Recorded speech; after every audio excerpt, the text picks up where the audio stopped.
Friends, welcome in chemistry शिक्षा class. आज का हमारा जो वीडियो है वो बहुत ही इंटरेस्टिंग और सभी बच्चों के लिए यूजफुल है। नाउ देखिए, हेडिंग का नाम है the pH and it's measurement. Okay, तो पहले थोड़ा सा हिस्ट्री पे हाईलाइट होते हैं अपन। तो उसमें एक साइंटिस्ट था स्टूडेंट जिसका नाम था सोरेनसन।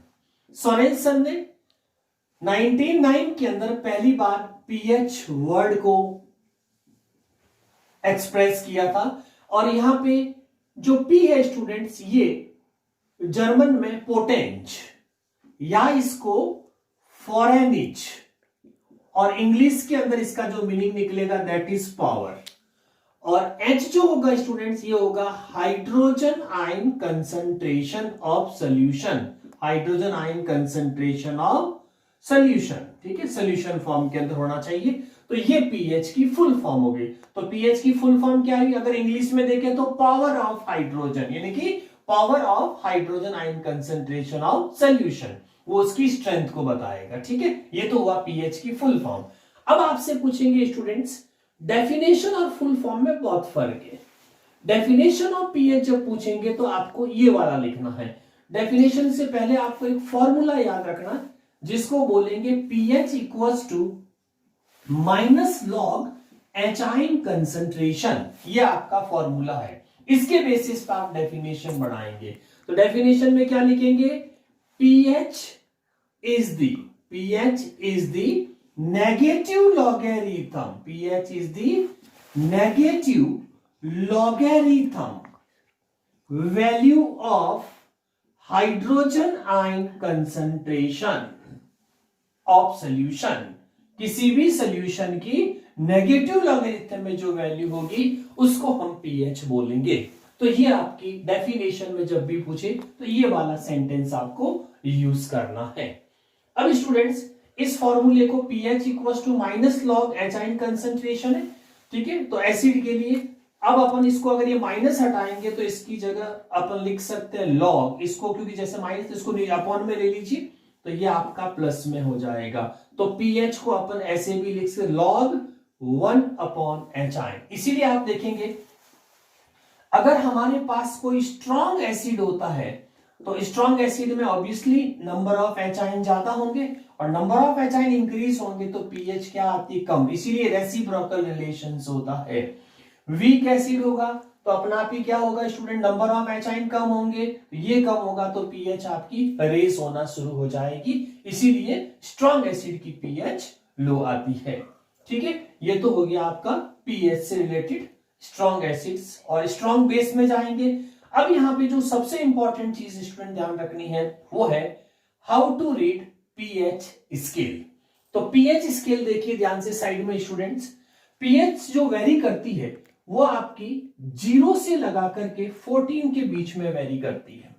ठीक है, इसमें जो सेंटर स्केल जो दिख रही है आपको यहाँ पे पीएच 7 वाला, जो अगर किसी की सोल्यूशन की पीएच 7 आती है तो ऐसे सोल्यूशन को न्यूट्रल सोल्यूशंस बोलेंगे। फर्स्ट 0 से लगा करके 6.999 तक आपका एसिडिक नेचर होगा। 7 पे आपका बेसिक, 7.11 न्यूट्रल रहेगी 7, और 7.11 से स्टार्ट होकर के एंड तक आपका बेसिक नेचर हो जाएगा। और इसमें स्टूडेंट 0 से लगभग अप्रोक्स 4.5 तक आपका जो है ये एरिया स्ट्रॉन्ग एसिड का होगा, स्ट्रॉन्ग एसिड। और ये आपका 0.5 एंड ऑनवर्ड, यानी कि 4.5 से ऑनवर्ड्स, और 6.99 तक जो होगा ये आपका हो जाएगा वीक एसिड। और 7 एग्जैक्ट न्यूट्रल हो जाएगा, जैसे प्योर वाटर की एग्जैक्ट न्यूट्रल होती है। और 7.11 से लगा करके अप्रोक्स 10.5 तक, ठीक है, 10.5 ये आपकी हो जाएगी वीक बेस। ओके, और सबसे लास्ट में जो 10.5 से ऑनवर्ड्स ये आपकी हो जाएगी स्ट्रॉन्ग बेस, स्ट्रॉन्ग बेस। ठीक है, तो ये पूरी आपकी पीएच स्केल होगी। स्टूडेंट्स, पीएच जो होगा वो आपका किससे निकला, minus log of H ion से। अब अगर आपको एच आयन निकालने हो, ध्यान से सुनिएगा, पीएच तो निकालते किससे, minus log of H ion से। और अगर मान लीजिए पीएच देकर के एच आयन पूछ ले तो इसका फॉर्मूला याद रखिए, 10 पावर नेगेटिव में पीएच लिखना है तो ये एचाइन को डायरेक्ट डिटरमाइन करने का है फॉर्मूला। जैसे मान लीजिए सपोज आपको कह दिया कि हाइड्रोक्लोरिक एसिड की अगर pH 2 है तो इसके पास हाइड्रोजन आयन कंसंट्रेशन कितनी होगी। तो क्या फॉर्मूला हाइड्रोजन आयन कंसंट्रेशन का 10 to the power minus pH, तो 10 to the power minus pH। अब आपके पास pH कितनी है 2, तो ये हो गई एचाइन इक्वल्स टू ये 10 टू दी पावर ये 2, तो ये आपकी एचाइन कंसंट्रेशन आ गई। यानी कि जितनी डिजिट में वैल्यू है उसको 10 के बेस में नेगेटिव में लिख दीजिए। यानी कि ये चीज हम स्केल में भी मेंशन कर सकते हैं। जैसे यहां पे स्टूडेंट्स मान लीजिए आपका 1 आया तो 10 टू दी पावर माइनस 1, 5 आया तो 10 टू, ये आपकी इस साइड में हाइड्रोजन आयन कंसंट्रेशन जो पावर, और इधर आपकी pH, इसका वापस लॉग लेंगे तो ये आंसर्स आ जाएंगे। ठीक है, जैसे 10 पे देखना तो 10 टू दी पावर माइनस 10, 14 पे देखना 10 टू दी पावर माइनस 14, तो ये एचाइन कंसंट्रेशन। अब स्टूडेंट्स कुछ pH बहुत इंटरेस्टिंग है जो आपको याद भी रखनी, कंपटीशन के लिए भी बहुत यूजफुल है। तो देखिए कुछ इसमें, जैसे आपसे पूछेंगे 1 नॉर्मल हाइड्रोक्लोरिक एसिड की pH कितनी होगी। ओके, तो स्टूडेंट्स ऑब्वियसली इसके अंदर 1 नॉर्मल आ गया, तो यहां पे आपके पास में जो पावर में प्लेस करेंगे हाइड्रो लॉग डिटरमाइन करेंगे अगर 1 का, तो 1 का लॉग तो यहाँ पे 0 हो जाएगा, इसीलिए pH की वैल्यू 0 आएगी। इसी तरह से 1 नॉर्मल NaOH की जो pH होगी वो आपकी कितनी हो जाएगी, हाईएस्ट 14 हो जाएगी, क्योंकि उसको अपन 14 में से माइनस 0 होगा तो 14 ही रह जाएगी। गैस्ट्रिक जूस की 1.2 होगी, याद रखिएगा। लेमन जूस कितनी होगी 2.2। कॉफी की pH बच्चों 3.9 से 4.5 तक। Tomato juice 4.3। ब्लड की pH very important 7.4। Milk of magnesia यानी कि मैग्नीशियम हाइड्रोक्साइड की जो pH होगी वो 10, जो आपके इसका एंटासिड की फॉर्म में भी इसको अपन यूज करते हैं। अब स्टूडेंट्स आपने सोचेगा pH जो है वो 14 तक क्यों जाती है। ओके, तो इसके लिए थोड़ा सा ध्यान दीजिए। आप वाटर पे कंसंट्रेट होइए H2O। H2O का अगर अपन आयोनाइजेशन देखिए स्टूडेंट्स तो H plus plus OH minus, ये आयोनाइजेशन है। इसके ऊपर लॉ ऑफ मास एक्शन लगा के अगर अपन इसकी कंसंट्रेशन को रिप्रेजेंट करेंगे तो ये क्या कहलाएगा, KW water dissociation constant equals to active mass यानी कि concentration of H ion and concentration of OH ion. एक इंस्ट्रूमेंट होता है स्टूडेंट जिसको बोलते हैं कंडक्टीमेट्री। ठीक है, तो कंडक्टीमेट्री से अपन ये देखते हैं कि कंडक्टेंस कितनी आई, इलेक्ट्रिक कंडक्टेंस। तो कंडक्टीमेट्री से वाटर की अपन इलेक्ट्रिक कंडक्टेंस निकालते हैं फ्लो, और वो आयन पे बेस्ड होगी। और इसको हमने एक्सपेरिमेंट को अगर 25 डिग्री सेल्सियस पे करके देखें तो इसमें वाटर का डिसोसिएशन 99.99% नहीं होता है। तो अगर आपने डिसोसिएशन देखा तो उसमें एचाइन की कंसंट्रेशन थी वो आपकी आई थी 0.0001, यानी कि 1/7 पार्ट। तो यानी कि अगर आप 1/70 नीचे लिख दीजिए तो इसका कितना आएगा 10 टू दी पावर माइनस 7। तो आप देखो इसी तरह से ऑब्वियसली बात है जितने एचाइन होंगे उतने ही OH के वाटर के 2 ही कंपोनेंट बन सकते हैं। तो इसका भी जब आप देखेंगे तो ये भी आपका इतना ही आएगा 10 टू दी पावर 7। तो यानी कि इस इंस्ट्रूमेंट से पता लगा कि वाटर का डिसोसिएशन सिर्फ इतना होता है 0.00001, यानी कि 10 टू दी पावर माइनस 7, 1/70, तो इतना कंसंट्रेशन। अब इसको अपन ऐड करके देखें तो KW इक्वल्स टू कितना हो जाएगा, तो एचाइन की जगह क्या लिख सकते हैं, ये इंस्ट्रूमेंट प्रैक्टिकल वैल्यू है और ये दूसरा भी 10 टू दी पावर 7, तो आपके वाटर डिसोसिएशन कांस्टेंट की वैल्यू कितनी आई 14। तो स्टूडेंट्स अब इसके बेसिस पे जो होता है वो आपकी pH स्केल डिटरमाइंड होती है। ठीक है, फिर ये क्या करते हैं इसका लॉग ले, ये जो इक्वेशन है आपके पास इसका लॉग लॉगरिथम वैल्यू करेंगे तो log KW equals to log of H ion और दूसरा हो जाएगा plus log of OH ion, ये लॉग प्लेस करते हैं। ठीक है, फिर इस पूरी इक्वेशन को माइनस से मल्टीप्लाई कर दीजिए तो माइनस लॉग ऑफ KW और ये आ जाएगा माइनस लॉग ऑफ एचाइन और ये आ जाएगी minus log of OH ion. अब स्टूडेंट्स ये जो माइनस लॉग ऑफ KW है तो KW की वैल्यू कितनी आई हमारे पास में 10 टू दी पावर 14, तो minus log 10 to the power 14 अब ध्यान रखिए स्टूडेंट, माइनस माइनस क्या हो जाएगा प्लस, और पावर जो होती है उसका लॉग नहीं होगा, वो डायरेक्ट लॉग के आगे आ जाएगा, यानी कि मैं इसको 14 log 10 लिखूंगा। और याद रखिए परमानेंट log 10 की वैल्यू बच्चों, log बेस 10 की वैल्यू हमेशा 1 होती है, इसीलिए यहां पे 14 इंटू 1 हो जाएगा। कितना हो जाएगा? 14 इंटू 1, तो ये 14 इंटू 1 आ जाएगा। और उधर माइनस लॉग एच आइन को क्या लिख सकते हैं बच्चों? पी एच, और ये माइनस है तो इसको इमेजिन कर लीजिए प्लस इंटू माइनस, तो भी मीनिंग वही रहेगा। तो यहां पे अपन लिख देंगे, तो माइनस लॉग ओ एच आइन की जगह तो आप क्या लिखोगे? पीओएच, और रिमेन्स क्या बचेगा? प्लस। तो ये आ गया। तो फाइनल इक्वेशन अपन लिख दे 14 equals to pH plus pOH, ये आपका एक रिलेशन आ गया। ठीक है, इसीलिए इसमें जो 14 वैल्यू आ रही स्टूडेंट्स, ये पीएच की मैक्सिमम वैल्यू हो सकती है। ठीक है, अब इसमें पीएच तो आप जानते हैं, पीएच तो किसके लिए होती है? जिसके पास एच आइन कंसंट्रेशन होता है, और एच आइन कंसंट्रेशन स्टूडेंट सिर्फ किसके पास हो सकता है? एसिड के पास में। तो आपने थोड़ी देर पहले स्केल देखी पीएच की, तो उसमें बेस के पास तो एच होता ही नहीं है, फिर बेस की पीएच कैसे हो सकती है? ठीक है, जल्दी सोचिए।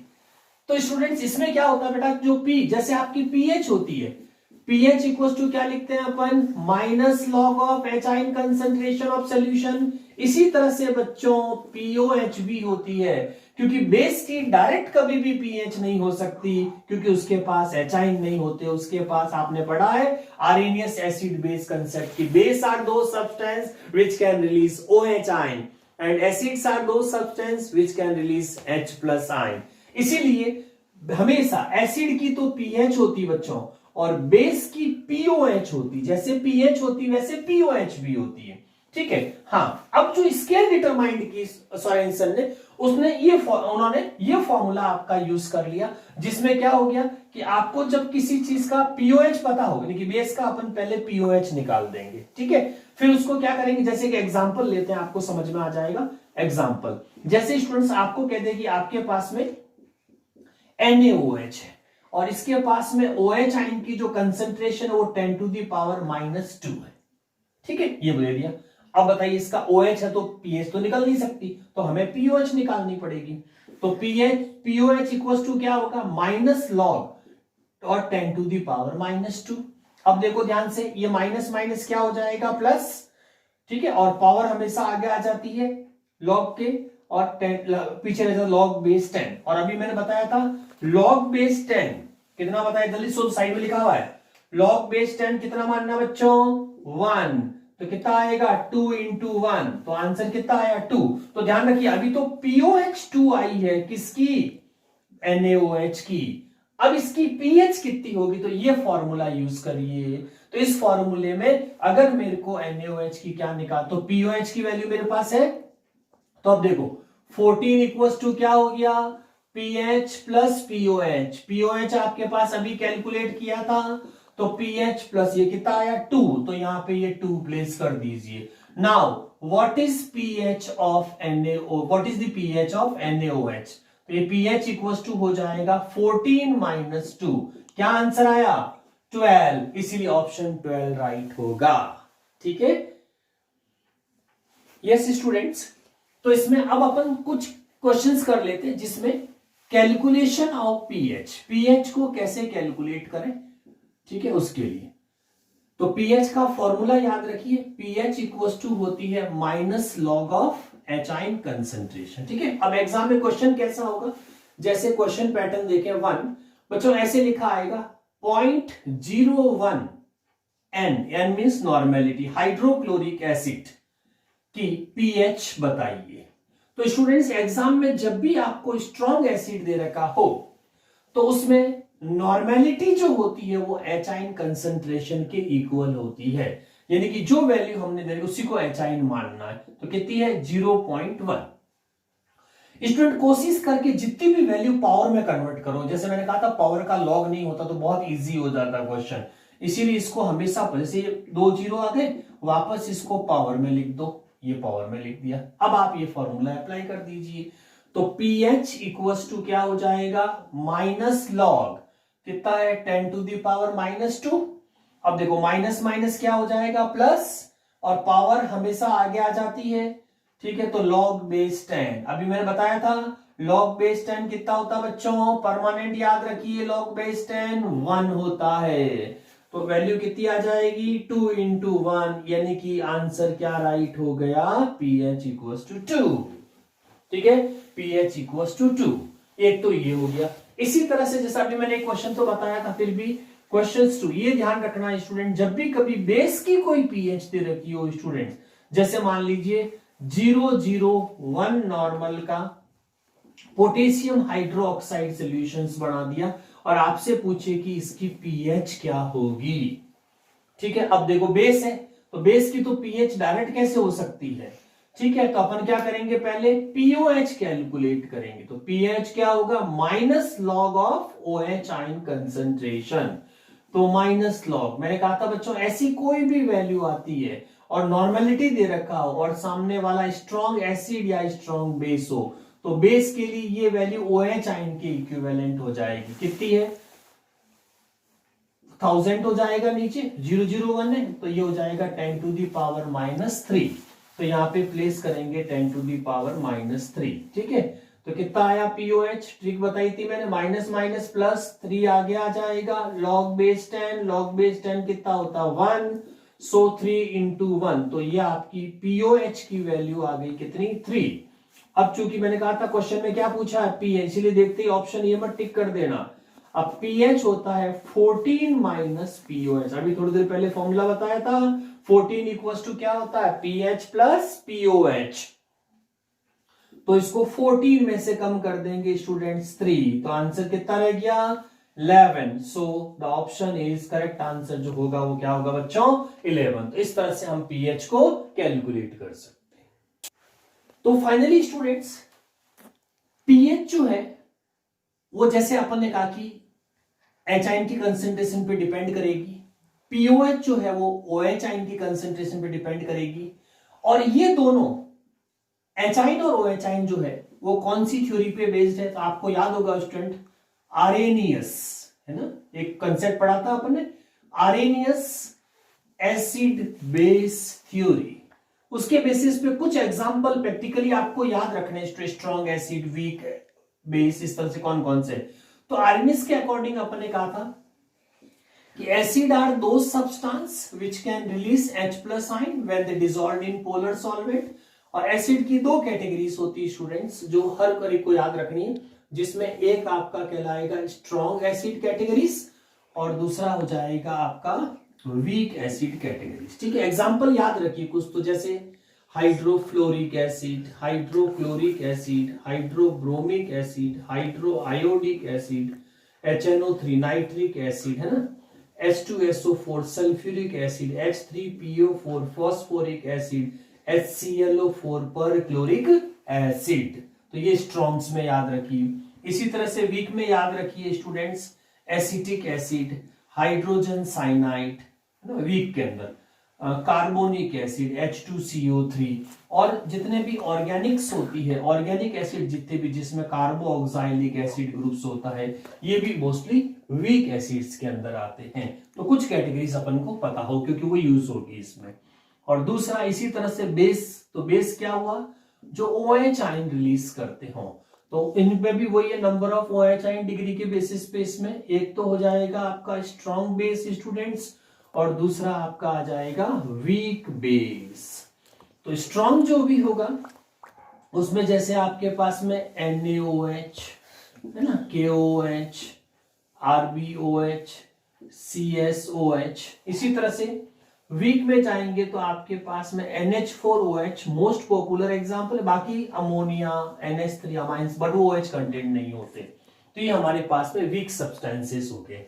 अब जैसा कि मैंने न्यूमेरिकल में बताया बच्चों, मोस्टली जब कोई चीज स्ट्रॉन्ग दे रखी होती, इनमें से कोई एग्जांपल दे रखा होता है, तो इनका हमेशा आपको मोस्टली नॉर्मेलिटी दे रखी होगी। तो नॉर्मेलिटी जो होती है वो H आयन के इक्विवेलेंट होती है स्ट्रॉन्ग के लिए। इसीलिए यहां पे सीधा सीधा आप पीएच का फॉर्मूला अप्लाई कर सकते हैं कैलकुलेट करने के लिए। लेकिन जो वीक होता है इनमें ये फॉर्मूला नॉर्मेलिटी से नहीं होगा स्टूडेंट्स। इसके अंदर आपको क्या करेंगे, ये जैसे एचाइन होगा वो हमेशा अल्फा सी से कैलकुलेट होगा पीएच। पहले एचाइन निकालने पड़ेंगे तभी पीएच। अल्फा जो होती है बच्चों, क्योंकि वीक का डिग्री ऑफ डिसोसिएशन कम होता है, तो अल्फा यहाँ पे डिग्री ऑफ डिसोसिएशन कहलाता है, और कंसंट्रेशन में मोस्टली आपकी मोलैरिटी यूज होगी।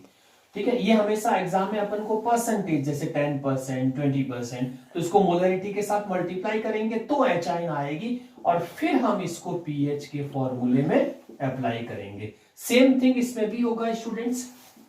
कोई भी स्ट्रॉन्ग होगा तो स्ट्रॉन्ग के केसेस में जितनी आपकी नॉर्मेलिटी गिवन है वही OH माइनस आयन हो जाएगा, और OH माइनस आयन से स्टूडेंट्स आप POH निकाल पाएंगे। ध्यान रखना है, POH निकलने के बाद हम क्या करेंगे, बेस के लिए पीएच अगर निकालनी है तो 14 माइनस POH करेंगे।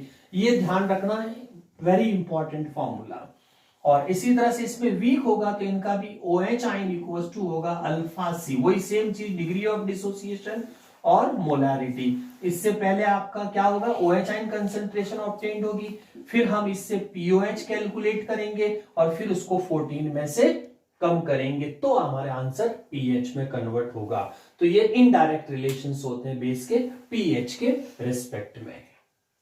यस स्टूडेंट्स, अब अपन नेक्स्ट एक कॉमन हेडिंग फिर से डिस्कस करते हैं जिसको नाम दिया सॉल्ट्स एंड इट्स हाइड्रोलाइसिस। जैसे अपन एसिड बेस की पीएच और उनके बारे में, टाइप्स के बारे में पढ़ा, strong acid, week acid, strong base and weak base. इस तरह से अब अपन इसी से रिलेटेड कॉमन टॉपिक है, that is salts and it's hydrolysis, और फिर उसकी पीएच। नाउ सबसे पहले सॉल्ट क्या है, तो सॉल्ट्स के लिए अपन क्या बोलेंगे, when acid and base molecule combine together then they form salt and release water। ये कॉमन रिएक्शंस होती किसी भी सॉल्ट की। एग्जांपल कोई भी ले सकते हैं, जैसे HCl एसिड में से ले लीजिए, और एक आप इस बेस में से ले लीजिए, जैसे सपोज NaOH। ठीक है, तो ये आपका बन गया NaCl और आउट हो जाएगा H2। ये सारे आरएनएस बेस्ड होते हैं, ये भी ध्यान रखना, आरएनएस थ्योरी बेस्ड होते हैं, इसीलिए एसिड हमेशा H+ रिलीज करेगा और बेस हमेशा OH माइनस रिलीज करेगा। तो ये आपका NaCl यहाँ पे सॉल्ट फॉर्म आ जाएगा। अब अगर स्टूडेंट्स अपन ये देखें कि सॉल्ट की कौन कौन सी कैटेगरीज होगी, तो हमारे पास में टोटल कितने टाइप्स के एसिड बेस है आरएनएस के अकॉर्डिंग, उतने ही हमारे सॉल्ट्स बनेंगे। तो देखिए टोटल कैटेगरी कितनी है, एसिड की 2 कैटेगरी हो गई 1 और 2, और बेस की भी 2 कैटेगरी लेते हैं तो टोटल हमारे पास 4 कैटेगरीज हो जाएगी। ठीक है, तो इनका कॉम्बिनेशन देखें तो एक कॉम्बिनेशन तो बन जाएगा स्ट्रॉन्ग एसिड स्ट्रॉन्ग बेस, एक कॉम्बिनेशन आ जाएगा आपका strong acid weak base, next combination आ जाएगा वीक एसिड स्ट्रॉन्ग बेस, और लास्ट कॉम्बिनेशन दोनों वीक हो जाएंगे वीक एसिड वीक बेस। ठीक है, अब इसका एग्जांपल ले लीजिए। एग्जांपल में जैसे एसिड का कोई भी एग्जांपल लिया, HCl अभी आपने ले लिया, और उसके साथ में मान लीजिए सपोज KOH लिया, तो इसमें से वाटर को एग्जिट करा दीजिए, तो आपके पास आंसर क्या रह जाएगा, KCl सॉल्ट। ठीक है, और इसी तरह से स्ट्रॉन्ग एसिड्स के अंदर दूसरा कोई भी एग्जांपल ले लीजिए, सपोज आपने HNO3 लिया, और वीक बेस में आप ले लीजिए NH4OH। ठीक है, तो वाटर आउट कर दीजिए, तो कौन सा कॉम्बिनेशन आ गया अपने पास, पॉजिटिव चार्ज को पहले लिख दीजिए, तो ये आपका बन गया अमोनियम नाइट्रेट। ठीक है, अमोनियम और नाइट्रेट फॉर्म। और इसी तरह से वीक एसिड का कोई भी एग्जांपल, जैसे एसिटिक एसिड ले लीजिए, acetic acid plus strong base में KOH या NaOH जो फेमस है, तो आपने NaOH ले लिया, तो इसमें से वही H+ और OH माइनस आउट कर दीजिए, तो आपका आंसर आ जाएगा एसीटेट आयन, और इधर से सोडियम, तो ये सोडियम एसीटेट सॉल्ट बन गया। ठीक है, और उसके बाद लास्ट हमारे पास रह जाएगा, दोनों वीक अगर लेने हो तो एक आपने एसिटिक एसिड ले लिया, और एक आपने, आप कोई भी एग्जांपल ले सकते हैं कॉम्बिनेशन में, और इसका जब आप वाटर रिमूव करेंगे तो आपके पास आंसर आ जाएगा स्टूडेंट्स अमोनियम एसीटेट। ये तो हुआ हाउ टू फॉर्म सॉल्ट। अब जो एग्जाम में क्वेश्चन आएगा स्टूडेंट्स, या हमें आइडेंटिफाई क्या करना है, वो बहुत इंपॉर्टेंट चीज है। जैसे अब हम यहां से रिवर्स, तो यहां से आगे का जो कंसेप्ट है वो बहुत इंपॉर्टेंट है स्टूडेंट्स, वो है hydrolysis. The very important concept hydrolysis, क्योंकि आपसे जो पूछा जाएगा वो ये कहा जाएगा, जैसे सपोज कोई भी हाइड्रोलाइसिस कंसेप्ट इंपॉर्टेंट है, आपसे ये पूछा जाएगा, सपोज एक एग्जांपल लिया आपने कि सोडियम एसीटेट जो सॉल्ट है वो किस नेचर का, यानी कि ये एसिडिक नेचर का है या बेसिक नेचर का है, ठीक है। तो इसमें हमेशा सॉल्ट का वो नेचर एग्जिस्ट करता है जो उसमें स्ट्रॉन्ग पार्ट होता है, जो उसमें स्ट्रॉन्ग पार्ट। अब हम कैसे पता करें कि कौन सा पार्ट स्ट्रॉन्ग है इसमें से, तो देखिए सिंपल सा, जो भी एग्जाम में आपको सॉल्ट दे रखा हो स्टूडेंट, उसका आप हाइड्रोलाइसिस कर दीजिए, क्योंकि आपने रिमूव किया था वाटर। तो अगर सॉल्ट में हम वाटर ऐड कर देंगे, वापस से वाटर ऐड कर देंगे, तो ये रिएक्शन इस तरफ आकर के वापस एसिड और बेस बना देंगी, और एसिड और बेस बन जाएगा। तो इसमें आप टैली कर लीजिए, जो ये मैंने आपको मैक्सिमम जो फेमस एग्जांपल से वो लिख दिए, मोस्टली आपका इसी में से क्वेश्चन होता है। तो अब देखो, जैसे बच्चों ये सोडियम एसिड है, तो अब वाटर कैसे टूटेगा, H प्लस और OH माइनस में। तो अपन को पता सोडियम प्लस है तो नेगेटिव पार्ट जाएगा, एसीटेट कैसा होता है माइनस, तो प्लस पार्ट जाएगा। तो वापस क्या कॉम्बिनेशन आया, एसिटिक एसिड और NaOH, ये आया, ठीक है। अब नीचे लिखो एक बार, एसिटिक एसिड देखो कौन सी कैटेगरी में आ रहा है, वीक में, तो ये इसके नीचे लिखो वीक एसिड। अब NaOH कौन सी कैटेगरी में आ रहा है, स्ट्रॉन्ग बेस में, तो इसके नीचे लिखो स्ट्रॉन्ग बेस। अब ध्यान से देखो, जो भी वीक होता है ये बहुत कम आयंस बनाता है, इसका मतलब हमारे पास एचाइन कम रहेंगे, या जितने भी होंगे वो ये इसको न्यूट्रल। और स्ट्रॉन्ग जो होता है वो 100% डिसोसिएट होता है, इसका मतलब स्ट्रॉन्ग 100% OH आयन बनाएगा। तो पहले तो वो जितने एचाइन होंगे उन सबको न्यूट्रल कर देगा, और फिर रिमेन्स जो भी स्ट्रॉन्ग होता है उसका पार्ट ही सोल्यूशन में रिमेन्स रहता है। इसका मतलब इस सोल्यूशन में OH ज्यादा रिमेन्स रहेंगे, और आपका सोल्यूशन जो होगा वो किस नेचर का हो जाएगा, बेसिक नेचर का। तो यहां पे डिक्लेयर कर देंगे the given solution is basic और अल्कली इन नेचर। और स्टूडेंट्स अगर अपन इसको पीएच से लिंक करें तो भी अपन कर सकते हैं, क्योंकि पीएच अपन को पता होती, पीएच स्केल के बारे में आपने पढ़ाई है बच्चों, ठीक है, इससे जस्ट पहले, ठीक है, प्रीवियस देखो मिनट्स में आपने पढ़ा है, पीएच स्केल के बारे में 7 है, और एक तरफ 14 है, और एक तरफ आपकी 0 है। तो यहाँ पे कोई भी नेचर आएगी तो अपन क्या बोलेंगे, एसिडिक नेचर, और 7 से ऊपर आएगी तो हम इसको क्या बोलेंगे, बेसिक नेचर ऑफ सॉल्यूशन, यही होगा। तो अब देखो हमने एक बेसिक नेचर है, इसका मतलब क्या हुआ, इस कैटेगरी में आएगा, ठीक है। तो इसकी पीएच हमेशा अबाव 7 रहेगी। तो यहां पे अपन ये भी लिंक कर सकते हैं कि the given solution contain more than 7 pH, तो इसकी पीएच जो होगी वो मोर देन 7 होगी। इस तरह से आप कोई भी एग्जांपल, जैसे एक और एग्जांपल अपन डिस्कस कर ले, जैसे बच्चों अमोनियम नाइट्रेट दे रखा है, ठीक है। अब अमोनियम नाइट्रेट को आपको अगर आइडेंटिफाई करना है इसके अंदर कि ये कौन सा नेचर का होगा, ठीक है, अभी तो लिखा हुआ इसीलिए आपको आइडिया हो जाएगा, लेकिन एग्जाम में तो ऐसे डायरेक्ट आएगा। तो डायरेक्ट में कुछ नहीं करना, आपको जो गिवन है बच्चों उसमें कोई घबराने की जरूरत नहीं है, सीधा सीधा आप उसका हाइड्रोलाइसिस कर दीजिए, क्योंकि सॉल्ट की यही हिस्ट्री है कि जब वो बना था तब वाटर निकला था, वापस उसको वाटर दे दीजिए, वो सच उगल देगा कि मैं एसिड और कौन से बेस के कॉम्बिनेशन से बना, ठीक है। तो अब देखिए इसके अंदर H2 है बच्चों, तो H2 जैसे ही ऐड करेंगे तो H2 वो उसी तरह से तोड़ना है, H प्लस और OH माइनस में। अब अमोनियम प्लस है तो इसको माइनस दे दीजिए, NO3 माइनस है तो इसको प्लस से कॉम्बिनेशन। तो कौन कौन से दो कॉम्बिनेशन बन गए बच्चों, तो एक तो बन गया आपका HNO3 और दूसरा कॉम्बिनेशन बन गया NH4OH। अब देखो मैंने साइड में एक चार्ट लिखा है, चार्ट याद कर लीजिए, बहुत छोटा सा चार्ट है।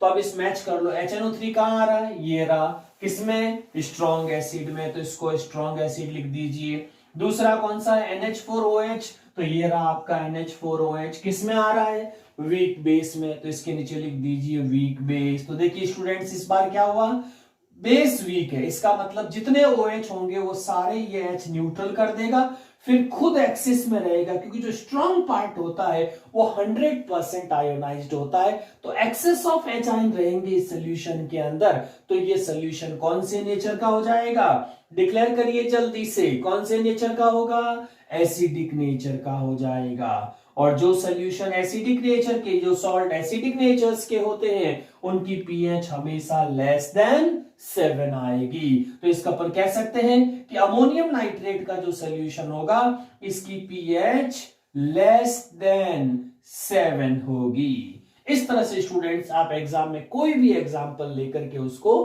प्रूव कर सकते हैं कि ये कॉम्बिनेशन जो है वो कौन से दो एसिड बेस का है, जिसमें strong strong, strong weak, weak strong और वीक वीक हो सकते हैं। यस स्टूडेंट्स, कुछ और एग्जांपल्स देखें। जैसे अपने पास में अगर स्ट्रॉन्ग एसिड और स्ट्रॉन्ग बेस का सॉल्ट का अगर कोई कॉम्बिनेशन होगा, ठीक है, जैसे सपोज आपको NaCl दे दिया। अब इसका जब आप वापस से पीएच देखेंगे तो ध्यान रखिएगा, ऐसे सॉल्यूशन जो स्ट्रॉन्ग कॉम्बिनेशंस में होते हैं वो एग्जैक्टली न्यूट्रल होते हैं। एक ये चीज ध्यान रखनी है, ठीक है। तो इनकी पीएच, NaCl की पीएच होगी वह अप्रोक्स आपकी लगभग 7 आ जाएगी, ठीक है। और दूसरा, अगर स्टूडेंट्स मान लीजिए दोनों वीक हो, वीक एसिड और वीक बेस का कॉम्बिनेशन, तो दोनों का डिग्री ऑफ डिसोसिएशन लेस होगा। जैसे आपने सपोज वीक एसिड में ले लिया कार्बोनिक एसिड H2CO3 और इसमें वीक बेस में आपने ले लिया NH4OH, ठीक है। अब दोनों ही वीक है तो दोनों का डिग्री ऑफ डिसोसिएशन लेस होगा, यानी कि ये भी नंबर ऑफ OH कम बनाएगा, ये भी नंबर ऑफ H आयन कम बनाएगा। तो अब ये इसकी पीएच कैसे डिसाइड करेंगे, या इनका nature of acidic basic solution किस पे डिपेंड करेंगे। तो यहां पे एक छोटी सी चीज और सीखनी है स्टूडेंट्स, वो देखिए। अगर इसमें एक एसिटिक एसिड का एग्जांपल लेते हैं अपन, जैसे एसिटिक एसिड को अगर अपन डिसोसिएट करा के देखें तो क्या बनेगा, एसीटेट आयन और H+ आयन, ठीक है। अब अपन इसमें क्या करेंगे, लॉ ऑफ मास एक्शन लगाएंगे। तो एसिड का हमेशा बच्चों डिसोसिएशन कांस्टेंट होता है Ka, ठीक है, और ये होता है प्रोडक्ट अपॉन रिएक्टेंट। और लॉ ऑफ मास एक्शन के अकॉर्डिंग कोई भी चीज एक्टिव मास की फॉर्म में लिखी जाएगी ब्रैकेट के अंदर, और पावर अगर मोल है तो पावर में आ जाए, ये ऐसे लिखेंगे, ठीक है। इसका मतलब जितने H आयन ज्यादा होंगे उतना ही Ka ज्यादा होगा। तो Ka डायरेक्टली प्रोपोर्शनल टू आपका हो जाएगा एसिडिक स्ट्रेंथ, ये ध्यान रखना बच्चों। Ka डायरेक्टली प्रोपोर्शनल टू किसके हो जाएगी, एसिडिक स्ट्रेंथ के। अब इसी से एक मिलती जुलती टर्मिनोलॉजी आपने और पढ़ी हो स्टूडेंट्स, pKa। तो जैसे pH की फुल फॉर्म आपने कैसे बनाई थी, तो P को आपने क्या लिखा था, माइनस लॉग, और H क्या था, H आयन कंसंट्रेशन, ऐसे लिखा। अब अगर मैं आपसे कह दूं pKa की फुल फॉर्म, मतलब इसका रिप्रेजेंटेशन करो, तो P का मतलब वापस से वही रहेगा, नेगेटिव लॉगरिथम, और Ka की जगह Ka लिखेंगे। फिर हमने कल कहा था कल मतलब कि इसका वीडियो के अंदर, तो यहाँ पे ये जो pH है तो माइनस हटाएंगे तो क्या बोलेंगे बच्चों, log of 1 upon H ion, यही बोलते हैं log of 1 upon H ion.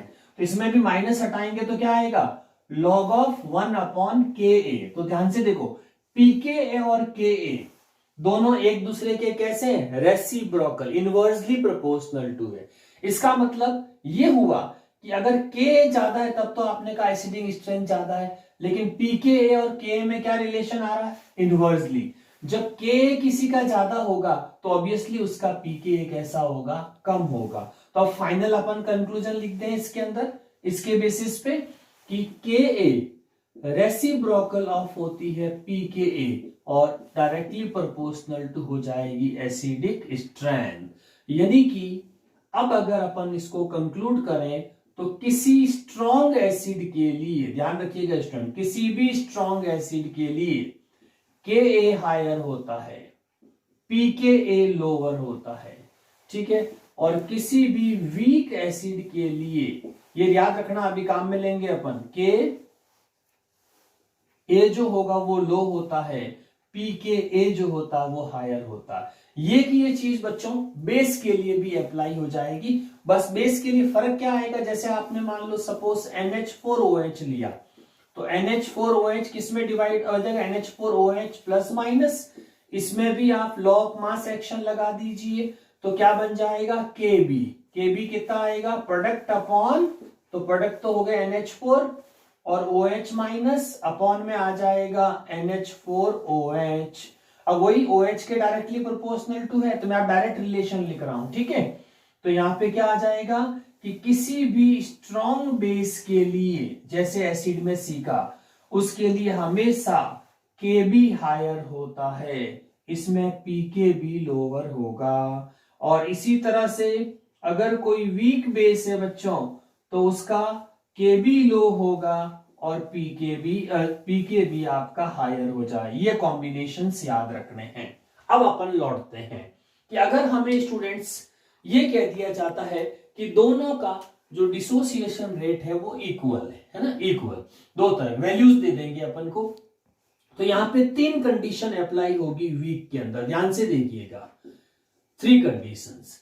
अगर मैं आपसे ये कह दूं कि pKa and pKb are equal, तो क्या मतलब निकला, क्या दोनों का मीनिंग सेम रहा, तो इसीलिए न्यूट्रल। तो ऐसे सॉल्यूशन वीक का हमेशा न्यूट्रल बनेगा। लेकिन अब स्टूडेंट्स मैं क्या करता हूं, pKa को ज्यादा कर देते हैं, pKa हायर और pKb कम रह जाता है। तो जो चीज हायर होती है, उल्टा याद रखना हमेशा, जो चीज हायर होती है वो वीक होता है पीके के रेस्पेक्ट में। तो जैसे pKa है, तो ये समझ, ये हायर है इसका मतलब ये वीक है, और ये कम है इसका मतलब इसका ये पार्ट स्ट्रॉन्ग है, बेस। तो इस सोल्यूशन को क्या बोलेंगे, तो एसिड वीक है इसका, क्योंकि pKb रेसिप्रोकल होती, जैसे pKa ज्यादा हो गया, तो ये यहां पे देखिए pKa ज्यादा हो रहा है, इसका मतलब Ka कम है, इसका मतलब वो वीक एसिड है। तो इसमें पावरफुल कौन है, जिसका pK वैल्यू जो है वो कम है। इसीलिए ऐसे सोल्यूशन आपके कैसे रहेंगे, बेसिक इन नेचर। तो ये basic nature, pH more than 7। और अगर इसका pKb हायर हो जाता है pKa से, तो कंक्लूड करो क्या होगा, तो इस बार कौन ज्यादा आया, pKb। जो ज्यादा वाली चीज होती है वो वीक होती है, कम वाली स्ट्रॉन्ग होती, इसमें ध्यान रखना। तो इस बार ज्यादा कौन है, pKb। तो ये देखिए pKb जिसका ज्यादा आ रहा है, इसका मतलब उसका Kb कम है, इसका मतलब वो वीक बेस है। तो ये वीक बेस हुआ और स्ट्रॉन्ग एसिड है सोल्यूशन में, मतलब इसका डिसोसिएशन ज्यादा हो रहा है। इसीलिए ऐसे सोल्यूशन हमेशा एसिडिक नेचर के होंगे स्टूडेंट्स। किस नेचर के होंगे, एसिडिक नेचर्स के होंगे। यस स्टूडेंट्स, अब अपन नेक्स्ट इस पे बफर सॉल्यूशंस के बारे में डिस्कस करते हैं। बफर सॉल्यूशंस क्या है, तो देखिए बफर सॉल्यूशंस के जो आप मेडिसिन वगैरह मार्केट में आते तो आप देखो उस बफर सॉल्यूशन से पीएच को कांस्टेंट रखते हैं ताकि मेडिसिन में कोई डिकम्पोजिशन ना हो। तो हमारे पास एक ऐसा सॉल्यूशन या टेबलेट जिसको बाद में सॉल्यूशन में कन्वर्ट कर सकते हैं अपन स्टेबिलिटी के लिए, पीएच को कांस्टेंट रखने के लिए। मान लीजिए ये आपका बफर सॉल्यूशन है, ठीक है, अभी अपन डिफाइन करेंगे। तो इसके अंदर अगर मैं स्मॉल क्वांटिटी के अंदर स्ट्रॉन्ग एसिड, इसके ऊपर अपन लिख देते हैं स्ट्रॉन्ग एसिड, स्ट्रॉन्ग एसिड अगर ऐड करता हूं, या स्मॉल क्वांटिटी के अंदर अपन इसमें स्ट्रॉन्ग बेस ऐड करते हैं, ठीक है, और फिर भी इसकी पीएच जो है वो कांस्टेंट रहती हो, पीएच कांस्टेंट, ठीक है, क्योंकि वीक तो वैसे ही डिग्री ऑफ डिसोसिएशन कम करता है तो उसका इतना इंपैक्ट नहीं आएगा। लेकिन अगर स्ट्रॉन्ग भी कुछ नहीं कर पाता है, स्ट्रॉन्ग भी, इसका मतलब इस सॉल्यूशन में कुछ रेजिस्टिविटी है। तो डिफाइन कैसे करेंगे बफर को, दोज सॉल्यूशन, ठीक है, those solution which resist from pH, constant कह दीजिए, या resist from pH by addition of small quantity of strong acid और स्ट्रॉन्ग बेस। यानी कि स्ट्रॉन्ग एसिड और स्ट्रॉन्ग बेस के ऐड होने के बाद भी अगर किसी की पीएच, सॉल्यूशन की पीएच में चेंज नहीं आ रहा है, इसका मतलब वो बफर सॉल्यूशन है। और बफर सॉल्यूशन मोस्टली मेडिसिन के अंदर या किसी सॉल्यूशन की पीएच को स्टेबल रखने के लिए काम में लेते हैं, ताकि उस जो भी उसमें ड्रग या मेडिसिन है वो डिकम्पोज नहीं हो, डिटोरिएट ना हो। तो डेफिनेशन में जब लिखेंगे बफर की, तो अपन क्या लिखेंगे बफर में? those solution which are resist from pH even by addition of small quantity of strong acid और strong base, ठीक है। यानी कि इसके ऐड करने से भी जिनकी पीएच चेंज नहीं होती हो उनको अपन क्या बोलते हैं? बफर। सिग्निफिकेंस क्या है बफर की मैंने बता दिया, पीएच स्टेबिलिटी के लिए काम में लेते हैं ताकि कोई केमिकल डिकम्पोज ना हो, लंबे टाइम तक उसको रखा जाता है तो। और अब अपन देखते हैं टाइप्स ऑफ बफर। इस बफर कितने टाइप्स के, टाइप ऑफ बफर्स, तो बफर कितने टाइप्स के हो सकते हैं? तो बफर की जो मेजर कैटेगरीज होती है स्टूडेंट्स, वो 3 कैटेगरीज होती है, जिसमें से एक को बोलते हैं एसिडिक बफर सॉल्यूशन, और एक होता है बेसिक बफर सॉल्यूशन, और थर्ड होता है कॉमन बफर। ये 3 कैटेगरीज होगी, ठीक है। बनाने का बहुत सिंपल सा कॉम्बिनेशन होता है। जैसे एसिडिक, बहुत छोटी सी ट्रिक है, जो लिखा हुआ है उसको वीक लेना है, 2 बार रिपीट करना है, और थर्ड वन उसका अपोजिट, जैसे वीक का अपोजिट स्ट्रॉन्ग और एसिड का अपोजिट बेस। फर्स्ट वाले को तो एज इट इज रखना, लास्ट 2 को सॉल्ट में कन्वर्ट कर दो, वो सॉल्ट जो भी बढ़ेगा, लाइट एसिडिक, लाइट बेसिक, जैसा नेचर होगा। तो डेफिनेशन में ऐसे बोलते हैं इसको कि acidic buffers are those buffer which are made up of weak acid and its strong base salt से मिलके बने हो उनको। एग्जांपल में आप ले सकते हैं जैसे एसिटिक एसिड और इसके साथ में सोडियम एसीटेट, ये पूरा कॉम्बिनेशन बफर कहलाएगा। और एसिडिक इसी तरह से वीक बेसिक बफर में चलेंगे तो बेसिक में बी आ रहा है तो इसको 2 बार आप रिपीट कर दीजिए, वीक बेस, और लास्ट वन अपोजिट, और लास्ट के 2 को सॉल्ट बना दीजिए, ठीक है। तो जैसे इसको डिफाइन कैसे करेंगे, those basic buffers are those buffer which are made up of weak base and its strong acidic salt. तो इसका कॉम्बिनेशन कैसे आएगा, NH4OH और एक हो जाएगा NH4Cl। इस पूरे कॉम्बिनेशन को आप बोलेंगे बेसिक बफर। कॉमन बफर में वेरी फेमस एग्जांपल जैसे बाइकार्बोनेट आयंस हो गए, अपने ब्लड्स हो गए, प्रोटीन्स हो गई, फॉस्फोरिक एसिड्स के जो होते हैं फॉस्फेट आयंस हो गए, है ना। तो ये सारे आपके बेसिक बफर। फॉस्फोरिक एसिड का एक कम करके लिख दीजिए H2PO4-1, तो ये आपके कॉमन बफर्स में यूज हो जाएंगे, ठीक है। ये बफर सॉल्यूशंस।